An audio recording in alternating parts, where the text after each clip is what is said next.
নমস্কার, আমি প্রশান্ত ঢালি। ভগবান শ্রীকৃষ্ণের স্মরণ নিয়ে আজকে একটা গুরুত্বপূর্ণ বিষয় নিয়ে আজকে আপনাদের সাথে আলোচনা করব। তা চলুন, আলোচনার বিষয়টা ইতিমধ্যে কিন্তু আপনারা জেনে গেছেন। সেটি কি, যে আমাদের পশ্চিমবঙ্গে কতগুলি বিশ্ববিদ্যালয় আছে এবং কতগুলি ছেলে মেয়ে এখন বেকার বসে আছে, যারা এই এসএসসি পরীক্ষাটি দেবে বা যারা চাকরির পরীক্ষা দেওয়ার জন্য প্রস্তুত হচ্ছে। তা আপনার জেনে রাখা প্রয়োজন যে আপনার সাথে প্রতিযোগী হিসেবে আর কতজন মানুষ থাকতে পারে বা আছে যাদের সাথে আপনার প্রতিযোগিতা হতে চলেছে। এটা কিন্তু যে কোনো সাবজেক্টের বা যে কোনো বিষয়েরই হতে পারে। তা চলুন আমরা আলোচনা করি। পশ্চিমবঙ্গে আপাতভাবে আমরা যে কটি বিশ্ববিদ্যালয়ের নাম জানি বা পরিচিত বিশ্ববিদ্যালয়, তাছাড়াও কিন্তু অনেক বিশ্ববিদ্যালয় আছে হয়তো আপনি নাম জানেনও না। তা চলুন, আমরা প্রথমত দেখতে পাচ্ছি সিইউ মানে কলকাতা বিশ্ববিদ্যালয়, RBU Rabindra Bharati, JU Jadavpur, PU Presidency, BU Bardhaman, KU Kazi Nazrul, VU Vidyasagar, UGB Gour Banga, NU Uttar Banga, CBPBU Panchanan Barma, DU Diamond Harbour university, RU Raiganj university, WBSU Paschimbanga রাজ্য ইউনিভার্সিটি, তারপরে SKBU Sidhu Kanhu university, KU Kalyani university, BU Bankura university, VU Visva Bharati university, BU Biswa Bangla university, BU Balurghat university, ASU Sanskrit বিশ্ববিদ্যালয়। তাহলে ভাবুন, আপাতভাবে আমি 20টি বিশ্ববিদ্যালয়ের নাম তুলে ধরেছি, যেগুলোর মধ্যে মোটামুটিভাবে সংস্কৃত আছে, মানে একমাত্র প্রেসিডেন্সি কলেজটি বাদে বা প্রেসিডেন্সি ইউনিভার্সিটিটি বাদে আর বাকি প্রায় সমস্ত ইউনিভার্সিটিতে কিন্তু সংস্কৃত পড়ানো হয়, অর্থাৎ এমএ পড়ানো হয়। মানে এর মধ্যে যে কটি ইউনিভার্সিটির নাম আমি বলেছি, যদি কোনোটা ভুল বলে থাকি তাহলে আমাকে শুধরে দেবেন। কিন্তু এখানে বিষয়টি হলো 20টি বিশ্ববিদ্যালয়ের নাম আমি দিলাম যেখানে সংস্কৃত পড়ানো হয়। তা দেখুন, 20টি বিশ্ববিদ্যালয় থেকে প্রত্যেক বছর 2016 সালের পর থেকে কতগুলি ছেলে মেয়ে পড়ে পাশ করে বসে আছে। প্রত্যেকটি ইউনিভার্সিটিতে প্রায় 90 থেকে 100টা সিট থাকে এমএর জন্য। মানে প্রত্যেকটি ইউনিভার্সিটিতে গড়ে না থাকলেও কিছু কিছু যেগুলো নতুন ইউনিভার্সিটি সেগুলোতে একটু কম থাকে। এমনি পুরানো ইউনিভার্সিটি সেগুলো কিন্তু 100 বা 100-র বেশিও সিট থাকে। তা যাই হোক, সেগুলো গড় আমি ধরলাম 100টা সিট থাকে এবং 100টা করে যদি 2016 সালের পর থেকে পাশ করে 9 বছর, 2016 থেকে যে 9 বছর বা 10 বছরের সময়, 9 বছরই আমি ধরছি, এই 9 বছরে কতগুলি ছেলে মেয়ে পাশ করেছে? 9 বছরে যদি 100 করে ধরা হয় কত হচ্ছে? প্রত্যেকটা ইউনিভার্সিটিতে যদি 100 করে ধরা হয় তাহলে কত লাভ হচ্ছে? সেটা আমি ভাববই না।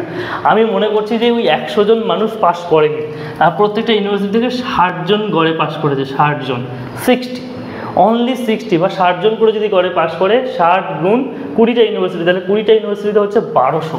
60 গুণ 20 কতগুলো হচ্ছে মানুষ? তাহলে 1200 ছেলেমেয়ে কিন্তু পাস করেছে প্রতি বছর। প্রতি বছর 1200 ছেলেমেয়ে পাস করেছে। সেই 1200 ছেলেমেয়ের সাথে যদি 9 বছর গুণ করেন তাহলে সেই সংখ্যাটা দাঁড়ায় কিন্তু 18,000। 18,000 সংখ্যায় দাঁড়ায়। এই 18,000 ছেলেমেয়ে পাস করার পরে বসে আছে, তারা 2016 সালে এসএসসি পরীক্ষা দেবে। ভাবছেন এমএ পাস করলে কি এসএসসি পরীক্ষা দেওয়া যায়? না। এটিও ভাবছেন ঠিক আছে, তার থেকে আমি আরও 20 জনকে কমিয়ে দিলাম। মোটামুটি 40 জন কিন্তু বিএড করে। মোটামুটি 40 জন বিএড করে। সেই 40 জন বিএড করলে, প্রত্যেকটা ইউনিভার্সিটি থেকে 40 জন যদি বিএড করে, তাহলে মানে একটা সাবজেক্টের কথা বলছি আমি, তাহলে সেটাও 20 জন করে গুণ করে দাঁড়ালে হয় 800 ছাত্র। 800 ছাত্র বছরে এক একটা ইউনিভার্সিটি থেকে সব মিলিয়ে সংস্কৃতের এতগুলো মানুষ আছে। সেটাকে যদি 9 বছরে গুণ করা হয় 7,200। ঠিক আছে, 8 নং 72, 7,200 ছাত্রছাত্রী কিন্তু বসে আছে এই 9 বছরে সংস্কৃত পড়ে। শুধুমাত্র এটা সংস্কৃত বলতে পারেন, বাংলা বলতে পারেন, ইংরেজি বলতে পারেন, বিভিন্ন সাবজেক্ট বলতে পারেন।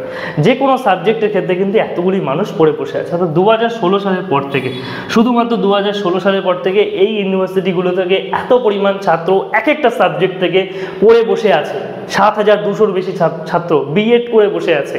তাহলে ভাবুন 2016-র আগে কত ছিল? সেই 2016-র আগেও প্রায় ধরুন 5,000-ই ধরলাম, আর বাকি মানুষেরা ধরুন চাকরি পেয়ে গেছে। 5,000 ছাত্রছাত্রী ধরলেও সেই 7,200 প্লাস 5,000 তাহলে হচ্ছে 12,200। তাহলে আপনার সিট যদি 200 বা 150টা বা 300টা সিটও যদি থাকে, তার জন্য লড়াই করবেন কত? 12,200 জন মানুষ। সেটা গড়ে আমি 2,200 বাদই দিলাম, 10,000 মানুষ লড়াই করবে মাত্র 200টা বা 150টা সিটের জন্য।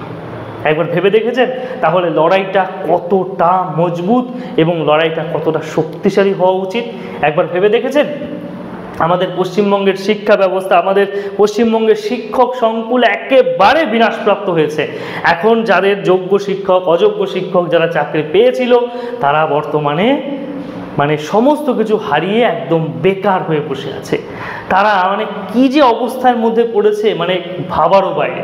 তারা অন্য কিচ্ছু করতে পারছে না, তারা বেকার বসে আছে, তারা কি করবে ভেবে উঠতে পারছে না এবং এই লড়াই চালিয়ে যাচ্ছে। তার মধ্যে আমরা নতুন ছাত্রছাত্রীরা যারা চাকরি পাওয়ার স্বপ্নে পড়াশোনা করেছে, যে একটা শিক্ষক হব, একটা স্কুলে পড়াবো, একটা কলেজে পড়াবো, তারা কিচ্ছু করতে পারছে না। তাহলে আমাদের সমাজটা কোন দিকে এগোচ্ছে? এত পরিমাণ ছেলে মেয়ে বসে আছে, এতগুলো ইউনিভার্সিটি একের পর বিশ্ববিদ্যালয় খুলে গেছে। এই যে বালুরঘাট বিশ্ববিদ্যালয়, বিশ্ব বাংলা বিশ্ববিদ্যালয়, তারপর যেগুলো সব নতুন বিশ্ববিদ্যালয় খুলেছে, দেখুন কাজী নজরুল বিশ্ববিদ্যালয়, তারপর পঞ্চানন বর্মা খুলেছে, তাও কিছুদিন হয়েছে ডায়মন্ড হারবার বিশ্ববিদ্যালয়। এই যে বিশ্ববিদ্যালয়গুলি খুলেছে, এগুলো বাদ দিয়ে যে পুরাতন বিশ্ববিদ্যালয় যেগুলি আছে, যে প্রেসিডেন্সির পরবর্তীকালে ইউনিভার্সিটি হয়েছে, যাই হোক কলকাতা, রবীন্দ্রভারতী, যাদবপুর, বর্ধমান, বিদ্যাসাগর, উত্তরবঙ্গ, গৌরবঙ্গ, তাও উত্তরবঙ্গটা অনেক দিনে, কিন্তু গৌরবঙ্গটা তাও বেশি দিনের নয়, 15-16 বছরের। তারপরে সিধু কানু, কল্যাণী, বাঁকুড়া, কল্যাণীটা বহু পূর্বের ধরুন, বাঁকুড়া ধরুন, এই যে এতগুলি ইউনিভার্সিটি, পরবর্তীকালে এত ইউনিভার্সিটি হয়েছে, সমস্ত বিশ্ববিদ্যালয় হয়ে গেছে ইউনিভার্সিটি। অর্থাৎ এই যে বিষয়গুলি দেখতে পাচ্ছেন, এত ছেলে মেয়ে পড়ে বসে আছে, এত ছেলে মেয়ে, 12,000 ছেলে মেয়ে পরীক্ষা দেবে মাত্র 200টা বা 150টা সিটের জন্য। 12,000 ছেলে মেয়ে, তাহলে কোথায় যাবে? কোথায় আছি? কোথায় থাকছি আমরা?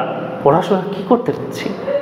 কি করছি? MA, BEd, MPhil, PhD, আর কি ডিগ্রি করতে বাকি থাকবে বলুন তো? আর কি? সব ডিগ্রি করা হয়ে গেছে। এমনও অনেক মানুষ আছে, কিন্তু চাকরির ক্ষেত্রে তারা শূন্য হয়ে পড়ে আছে। তারা যোগ্য হতে পারছে না, অযোগ্য হয়ে বসে আছে। আমাদের এই রাজ্যে, আমাদের এই সমাজে শিক্ষকের কোনো মূল্য নেই। শিক্ষক মানেই হচ্ছে দুর্নীতিবাজ, শিক্ষক মানেই হচ্ছে টাকা দিয়ে কেনা চাকরি। এটাই হচ্ছে রাস্তাঘাটে বেরোলে সেই সাধারণ মানুষগুলো। একবার ভেবে দেখেছেন কোথায় আছি আমরা? জানি না এর থেকে মুক্তি কী হবে। তবুও যারা পরীক্ষা দিচ্ছেন, যারা লড়াই করছেন, যারা পরীক্ষা দেবেন, তারা অবশ্যই প্রস্তুতি নিন এবং ভালো মতো পরীক্ষা দেওয়ার চেষ্টা করুন, যাতে অন্তত আপনার পরিবারটা বাঁচে। কেননা এই 12,200 পরিবারই কিন্তু ইচ্ছে করেছে, স্বপ্ন দেখেছে BEd করবে, MA করবে, BEd করবে, স্কুলের চাকরি করবে। এই 12,200 ছাত্রছাত্রী হিসাব করুন, এটা একটা সাবজেক্টের কথা বললাম, সংস্কৃত। এছাড়াও যদি আর অন্যান্য সাবজেক্টগুলি ঘুরে দেখেন, তাহলে সেটার অবস্থা কি হবে একবার ভেবে দেখুন শুধু। চাই এটুকুই বলার ছিল আজকের ভিডিওটির এই মূল বিষয়। আশা করি আপনারা বুঝতে পেরেছেন এবং সত্যতা জানুন, ভালোটা জানুন। হয়তো এর মধ্যে কোনো কিছু তথ্যের ভুল থাকতে পারে, সেটা আপনারা শুধরে দেবেন। ধন্যবাদ।